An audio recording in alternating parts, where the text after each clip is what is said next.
Hello students, आप सभी का हमारे चैनल पर बहुत बहुत स्वागत है। अगर आप हमारे चैनल पे नए आए हैं तो लाइक करें, सब्सक्राइब करें और शेयर जरूर करें। आज हम क्लास 6 का चैप्टर नंबर 2 पढ़ेंगे, जिसका नाम है बचपन। ठीक है, हिंदी का चैप्टर है ये नंबर 2। चैप्टर का नाम है बचपन। ठीक है, तो ये आप देख सकते हैं, ये फोटो में ये कौन है, तो इस चैप्टर की लेखिका है। ठीक है, तो इसके बारे में हम पढ़ लेते हैं। लिखा हुआ है कि मैं तुम्हें अपने बचपन की ओर ले जाऊंगी। यानी ये जो लेखिका है, सबसे पहले इनके बारे में पढ़ लेते हैं कि लेखिका है कौन, कहाँ से है, इनके बारे में हम जान लेते हैं। तो देखिए इनके बारे में ये आ चुका है, क्या लिखा हुआ है इनके बारे में। इनका नाम है कृष्णा सोबती। ठीक है, ये अपने बारे में बताना चाहती है, आप सभी बच्चों को बताना चाहती है। और ठीक है, तो इसको पढ़ते हैं। ये कह रही हैं, ये जो कह रही हैं कि मैं तुम्हें अपने बचपन की ओर लेके जाऊंगी। मैं तुमसे इतनी बड़ी हूँ कि तुम्हारी दादी भी हो सकती हूँ और तुम्हारी नानी भी हो सकती हूँ। यानी कि ये आप लोगों से बहुत बड़ी हैं, नानी भी हो सकती हैं और दादी भी हो सकती हैं। कह रही हैं कि बड़ी बुआ भी हो सकती हूँ या बड़ी मौसी भी हो सकती हूँ। ठीक है, यानी आपसे बहुत बड़ी हैं ये। आपको दिख ही रहा होगा फोटो में देख के। लिखा हुआ है कि अ, परिवार में मुझे सभी लोग जीजी कहकर पुकारते थे। ठीक है, तो इनको क्या कह के पुकारते थे? सब लोग जीजी बोलते थे। ठीक है, आप लोग के यहाँ पर दीदी बोलते होंगे, इनके यहाँ पर जीजी बोलते हैं। ठीक है, कहीं कहीं पर हमारे इंडिया में जीजी बोलते हैं, तो वही ये बता रही हैं। लिखा है, हाँ मैं इन दिनों बहुत बड़ा बड़ा यानी उम्र में सयाना महसूस करने लगी हूँ। सयाना होता है उम्र में बड़ा, यानी कि बहुत ही बड़ी महसूस कर रही थी।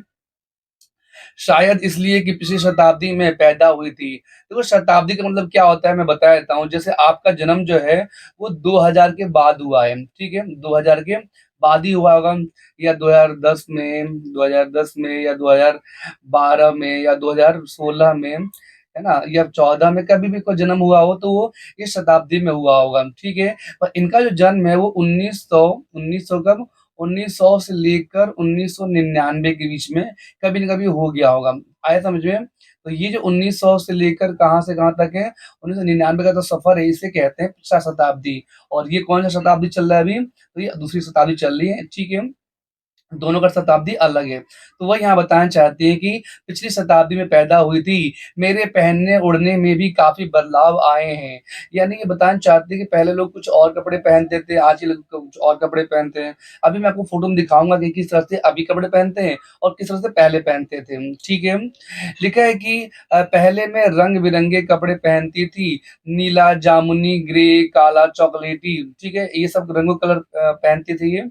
अब मन कुछ ऐसा करता है कि सफेद पहनो। ठीक है, तो आपने देखा होगा जो ज्यादातर बूढ़े लोग होते हैं या बहुत ज्यादा उनको एज हो जाती है, वो लोग सफेद कपड़े ही पहनते, तो इनका भी मन अब क्या कर रहा था, सफेद कपड़े पहनने का मन करता है। गहरे नहीं हल्के रंग, है ना, ज्यादा हल्के रंग। लिखा है मैंने पिछले दशकों में तरह तरह की पोशाकें पहनी हैं। अब वो यहाँ पर वर्ड लिखा है दशक। दशक मतलब क्या होता है, तो मैं यहाँ पर बता देता हूँ लिख के, आपको आपको समझ में आ जाएगा। दशक का मतलब होता है कि 10 साल का समय। कितना होता है? 10 साल का समय। ठीक है, समय। तो 10 सालों में अभी इनका जन्म जब भी होगा, मान लो ये 50-60 साल की होंगी, तो अगर मान लेके चलते हैं 60 साल की होंगी, तो उनके लाइफ में कितना दशक आया होगा? 6 दशक आया होगा। कितना आए होंगे? 6 दशक। ठीक है, क्योंकि एक साल एक दो होता है, एक दशक जो होता है वो 10 साल का होता है, तो 6 दशक कितना होगा? 60 साल का हो जाएगा। तो तकरीबन 6 दशक में ये जी रही थी अभी। तो बताया गया ना कि इनके पिछले दशकों की तरह तरह पोशाकें पहनी हैं। पहले ये फ्रॉक, फिर निकर वॉकर, है ना। पहले ये निकर पहनते थे, छोटे कपड़े जो बच्चे पहनते हैं, फिर बड़ी होती गई स्कर्ट, फिर लहंगे, गरारे, और अब चूड़ीदार और घेरदार कुर्ते पहनती है। अब क्या पहनती हैं? चूड़ीदार और घेरदार कुर्ते पहनती हैं। आप लोगों के दादी वादी पहनती होंगी तो आपने देखा होगा। ठीक है, देखिए आगे चलते अगले पेज पर, नेक्स्ट पेज पे लिखा हुआ है। लिखा है बचपन में कुछ फ्रॉक तो मुझे अभी याद है। ये क्या कह रही है कि बचपन जो फ्रॉक पहनते थे इनको अभी भी याद है। लिखा हुआ है हल्की नीली, क्या लिखा है? हल्की नीली और पीली धारी वाला फ्रॉक है। तो उसको मैं दिखा देता हूँ किस तरह से कपड़े पहनती थी, बचपन की बात बता रही है ये। देखिए देखिए, कुछ ये सोच रही हैं, इनको याद है अभी तक। ये कुछ ही देखो क्या लिखा है, हल्की नीली दिख रहा है, ये हल्की नीली है और पीली धारी वाला। यहाँ पे धारी तो नहीं है, धारी यहाँ से बना लेते हैं कुछ इस तरह से। धारियां वाले कपड़े पहनती थी। गोल कॉलर और बाजू पर भी गोल कफ, यहाँ पर ये गोल गोल देखो, ये गोल गोल ऐसे बना हुआ है, कुछ इस तरह से पहनती थी। एक हल्के गुलाबी रंग का बारीक चुनटों वाला घेरदार फ्रॉक। तो यहाँ पर ये चुनटे वाला कुछ घेरदार ऐसे फ्रॉक बनाया हुआ है ना, दिख रहा है आपको अच्छे से बच्चों लोग? तो ऐसे कपड़े पहनती थी। आप लोगों ने भी बचपन में ऐसे पहने होंगे, वही अपने बचपन की बातें बता रही है ये। नीचे गुलाबी रंग की फ्रिल, ठीक है। उन दिनों फ्रॉक के ऊपर की जेब में रुमाल और बालों में इतराते रंग बिरंगे रिबन का चलन था। तो उस टाइम पर ये बहुत ज्यादा रिबन पहनती थी। अब तो कोई रिबन नहीं पहनता है, ज्यादातर स्कूल के बच्चे ही अब जाते पहनते हैं फिर निकाल देते हैं, है ना। लिखा लेमन कलर का बड़े प्लेटों वाला। लेमन मतलब क्या था, नींबू होता है। नींबू कैसा होता है, तो पीला होता है, ठीक है। तो वही बता रही है कि पीले कलर का बड़े प्लेटों वाला गर्म फ्रॉक, जिसके नीचे फर टकी थी। फर होता है रुएं, है ना, ऊन की तरह होता है, तो वो टंगा हुआ था, वैसे कपड़े पहनती थी। लिखा हुआ है दो ट्यूनिक भी याद है। ट्यूनिक भी एक प्रकार का कपड़ा होता है, एक चॉकलेट रंग का और अंदर की कोटी प्याजी, दूसरा ग्रे और उनके साथ सफेद कोटी। तो ये पहनती थी। ये कहती है मुझे अपने मोजे और स्टॉकिंग भी याद है ना। तो मोजे तो आपको पता ही हो क्या होते हैं, ठीक है। अब हम बताते हैं स्टॉकिंग क्या होता है। आप इस फोटो में देखिए स्टॉकिंग क्या होता है, मैं आपको दिखाता हूँ। देखिए ये भी एक तरह से क्या होता है, मोजे ही होते हैं पर बड़े होते हैं। ज्यादातर जो मोजे जुराबे जो होती है वो यहीं तक होती है, और स्टॉकिंग थोड़ा लंबा यहाँ तक पहनते हैं बच्चे, ठीक है। तो ये लड़की पहन रखी है, तो ऐसे ये भी पहना करती थी, इसे स्टॉकिंग कहते हैं। लिखा है बचपन में हमें खुद अपने मोजे खुद धोने पड़ते थे। इनके जो मोजे थे वो खुद धोने पड़ते थे। वो नौकर या नौकरानी को नहीं दिए जा सकते थे, नौकर नौकरानी नहीं पहनते थे, इसकी सख्त मनाही थी। आया समझ में?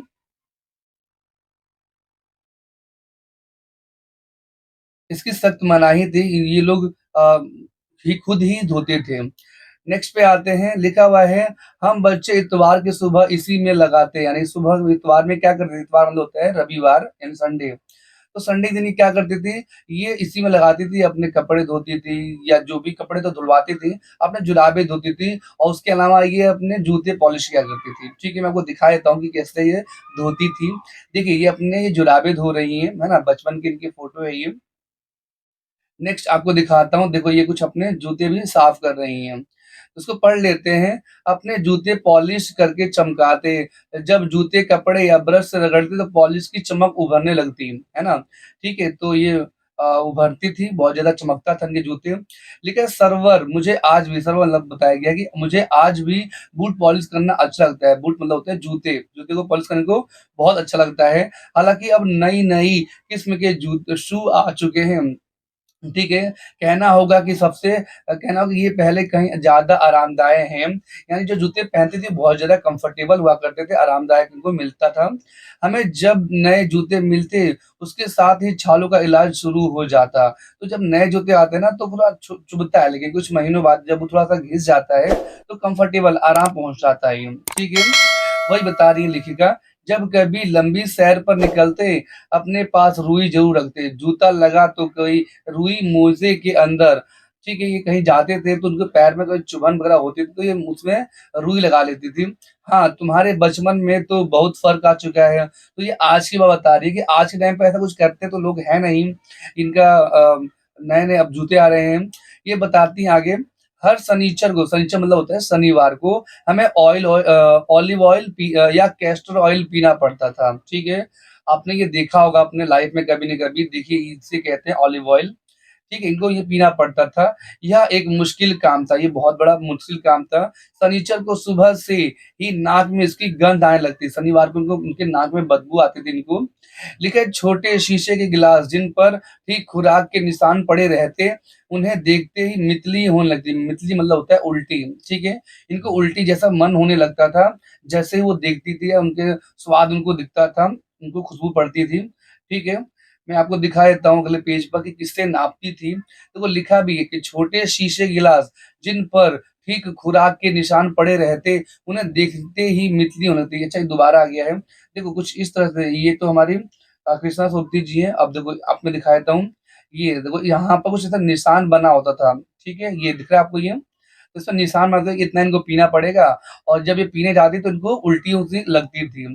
अब क्या कहती हैं आगे, तो आगे और कहती हैं कि मुझे आज भी लगता है कि अगर हम ना पीते तो वो शनिवारी दवा तो कुछ ज़्यादा बिगड़ने वाला नहीं था। यानी कि अगर हम नहीं पीते तो कुछ होता भी नहीं हमें, लेकिन हम पीते थे, ठीक है। सेहत ठीक ही रहती है, कह रही कि अगर नहीं भी पीते तो भी सेहत हमारी ठीक ही रहती।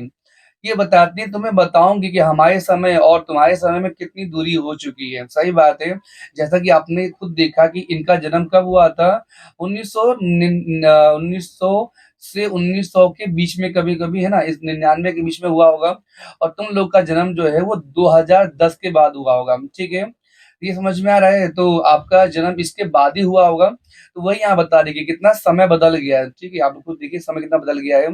यहाँ तक कि बचपन की दिलचस्पियाँ भी बदल गई हैं। लोग पहले बचपन में कुछ और इंटरेस्टेड थे चीज़ों में, और आज बच्चे ज़्यादातर गेम्स में इंटरेस्टेड होते हैं या घूमने-खेलने में, तो वही अपना बता रही हैं। देखिए, लिखा है कि याद रहे, उन दिनों कुछ घरों में ग्रामोफ़ोन थे। ग्रामोफ़ोन क्या होता है? मैं आपको दिखा देता हूँ। देखिए, इसे कहते हैं ग्रामोफ़ोन। ये आपको दिखाई दे रहा है ये? इसमें क्या होता है, इसमें बिजली नहीं होती। आज जैसे कि आज के घरों में क्या होता है, टीवी होता है, डीजे होता है ना? म्यूज़िक सिस्टम होता है, तो वो बिजली से चलता है। पर ये जो ग्रामोफ़ोन है, ये बिजली से नहीं चलता था। ये कैसे चलता था? तो यहाँ पर एक हैंडल हुआ करता था इसके पीछे, उसको ऐसे घुमाते थे तो ये घूमता था, ये ऐसे घूमता था, और यहाँ से साउंड बॉक्स है ये, यहाँ से आवाज़ें आती थी। इसे क्या बोलते हैं? इसे कहते हैं ग्रामोफ़ोन। तो ये हुआ करते थे। फिर बाद में थोड़ी देर बाद रेडियो भी आए, और टेलीविज़न नहीं थे। लिखा है रेडियो और टेलीविज़न नहीं थे उस टाइम पर, ये नहीं थे, ठीक है। लिखा है कि हमारे बचपन की कुल्फी आइसक्रीम हो गई है, यानी हम लोग पहले जब खाते थे उसे कुल्फी बोलते थे, पर आज के टाइम पर उसी कुल्फी को हम क्या बोलते हैं, तो आइसक्रीम बोलते हैं, ठीक है। लिखा है कचौड़ी समोसा पैटीज में बदल गया है ना? आज जो कचौड़ी समोसा है, वो आज ज्यादातर लोग पैटीज या बर्गर मोमोज खा लेते हैं, है ना? तो लिखा है शहतूत और फालसे, जो शहतूत जानते हो एक प्रकार का फल होता है, तो और ठीक है, और खसखस के शरबत कोक पेप्सी में, यानी कि ये जो चीजें हैं आजकल लोग बहुत कम खाते-पीते हैं, उसके बदले में लोग कोक पीते हैं या पेप्सी पीते हैं। देखिए यहाँ पर लिखा है उन दिनों कोक नहीं थे, कोक मतलब कोका कोला नहीं था, ये था लेमनेड और विम्टो मिलती थी। मैं आपको दिखा देता हूँ, देखो ये है लेमनेड, है ना? ये लेमनेड हो गया, और ये विम्टो हो गया। आपको फोटो में दिखाई दे रहा होगा विम्टो, अब नहीं मिलता है, ठीक है? अब ये सब नहीं मिलता, वही बताना चाहती हैं। चलते हैं नेक्स्ट पेज पे। हुँ। लिखा है कि शिमला और नई दिल्ली में बड़े हुए बच्चों को वेंगर्स और डेविको रेस्तरां की चॉकलेट और पेस्ट्री मजा देने वाली होती है। कहाँ पर? शिमला। देखो शिमला जो है वो राजधानी किसका है? तो हमारे हिमाचल प्रदेश का है, और नई दिल्ली तो आप जानते हैं हमारे भारत की राजधानी है। तो यहाँ के जो बच्चे हैं वो क्या खाते थे? तो यहाँ के हम चॉकलेट खाते थे ना, कहाँ? बैंगर्स और डेविको रेस्टोरेंट के, यानी कि ये रेस्टोरेंट मतलब होता है रेस्टोरेंट में, ठीक है? वहाँ के चॉकलेट और पेस्ट्री खाते थे। हम भाई-बहनों की ड्यूटी लगती शिमला मॉल में ब्राउन ब्रेड लाने की। तो ये जो भाई-बहन थे इनके, ये लोग इनकी ड्यूटी थी लाने की, कोई आज आता है, कोई कल आता है, तो ये सब लेके आते थे मार्केट से अपने लिए। लिखा है हमारा घर मॉल से ज़्यादा दूर नहीं था, एक छोटी सी चढ़ाई और गिरजा मैदान पहुँच जाते, ठीक है? ज़्यादा दूर नहीं था। अब सिंपल सी बात है, हिमाचल प्रदेश राजधानी शिमला है, तो वहाँ पहाड़ तो होगा ही, तो वही बता रहे हैं कि थोड़ी चढ़ाई और गिरजा मैदान पहुँच जाते। वहाँ से उतराई उतरते और मॉल पर, ठीक है? तो उतरते समय वहाँ पर मॉल दिखाई देता। लिखा है कन्फेक्शनरी काउंटर, अब ये क्या होता है? तो मैं आपको दिखा देता हूँ। आपके घर के आस-पास भी ऐसा ही होता होगा, देखो यहाँ पर ये, इसे कहते हैं कन्फेक्शनरी, जहाँ पर केक वगैरह ऐसे मिलता है, वही लिखा है ना, पाल कन्फेक्शनरी, तो जहाँ पर मिठाई वगैरह ऐसे मिलते हैं, उसे कन्फेक्शनरी कहते हैं। ठीक है? तो आगे आते हैं कि तरह-तरह की पेस्ट्री यहाँ पे मिलती है, और चॉकलेट की खुशबू मन भावनी, यहाँ पर बहुत से मिलते थे, खुशबू आती थी। नेक्स्ट लिखा है हमें हफ्तों में 1 बार चॉकलेट खरीदने की छूट थी, एक बार वो खाती थी। सबसे ज़्यादा मेरे पास ही चॉकलेट टॉफ़ी का स्टॉक रहता, स्टॉक मतलब होता है कि इकट्ठा किया करती थी अपने लिए। मैं चॉकलेट लेकर खड़े-खड़े कभी ना खाती, घर लौटकर साइड बोर्ड पर रख देती, और रात के खाने के बाद बिस्तर में लेटकर मज़ा ले के खाती। तो ये खाने के बाद खाती थी, मीठा उनका हो जाता था, और खाने के बाद स्वादिष्ट भी लगता है मीठा, ठीक है? तो वही बता रही हैं। देखिए शिमला के काफ़ल भी बहुत याद आते हैं। काफ़ल क्या होता है? देखिए इसे काफ़ल कहते हैं, आपने इनको देखा होगा, ऐसे फल जो काफ़ल कहलाते हैं, ठीक है? नेक्स्ट आते हैं, देखो ये भी कुछ हमारे पास आ गया, अभी इसके बारे में बताते हैं। काफ़ल भी यादें खट्टे-मीठे, कुछ एकदम लाल थे, कुछ गुलाबी थे, रस भरी हुआ करते थे, कस्मल, सोचकर ही मुँह में पानी भर आया। तो इनको सोचते ही इनके मुँह में पानी आ गया, ठीक है। देखिए चेस्टनट एक गज़ब की चीज़, ठीक है, आग पर भुने जाते और फिर छिलके उतारकर मुँह में, तो चेस्टनट भी एक खाने की चीज़ होती है, मैं आपको दिखा देता हूँ, देखिए। ये कुछ इस तरह से चेस्टनट होता है, इसको भून कर खाया जाता है। आप लोगों ने देखा होगा ये। नेक्स्ट आते हैं, तो इसके बाद उतारकर ये हमने पढ़ लिया। नेक्स्ट पेज पे लिखा हुआ है, नेक्स्ट पे बताया गया है, चने जोर गरम और अनारदाने का चूर्ण। ठीक है। हाँ, चने जोर गरम की पुड़िया जो तब थी और अब भी नजर आती है, तो ये आज भी लोग खाते हैं। देखिए कुछ इस तरह से ही आपको दिखाई दे रहा होगा, ऐसे ये ऐसे फनल टाइप में ऐसे इसको ऐसे ऐसे ऐसे करके इसमें ये डालकर लोग खाते हैं, इस तरह से वही बताया गया है। पुराने कागज से बनाई हुई पुड़िया को नीरा हाथ का कमाल है ये, नीचे से तिरछे लपेटते हुए ऊपर से इतनी चौड़ी कि चने आसानी से ये हथेली पर पहुंच जाए।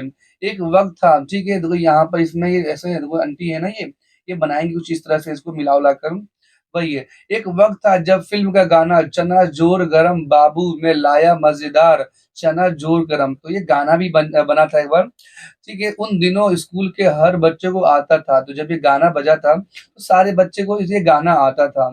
देखिए कुछ बच्चे पुड़िया पर तेज मसाला बुरकवाते, कुछ मसाला यहाँ पे डालते है ना, नमक वगैरह डलवाते थे इसमें। पूरा गिरजा मैदान घूमने तक यह पुड़िया चलती। ठीक है, पूरा मैदान तक ही घूमते थे और खाते रहते थे। एक एक चना पापड़ी मुंह में डालने और कदम उठाने में एक खास ही लय रफ्तार थी, तो इनको खाने में बहुत इंटरेस्ट होता था, घूम घूम के खाते ही लोग थे ये। ठीक है, छुटपन में हमने शिमला रिज पर बहुत मजे किए हैं।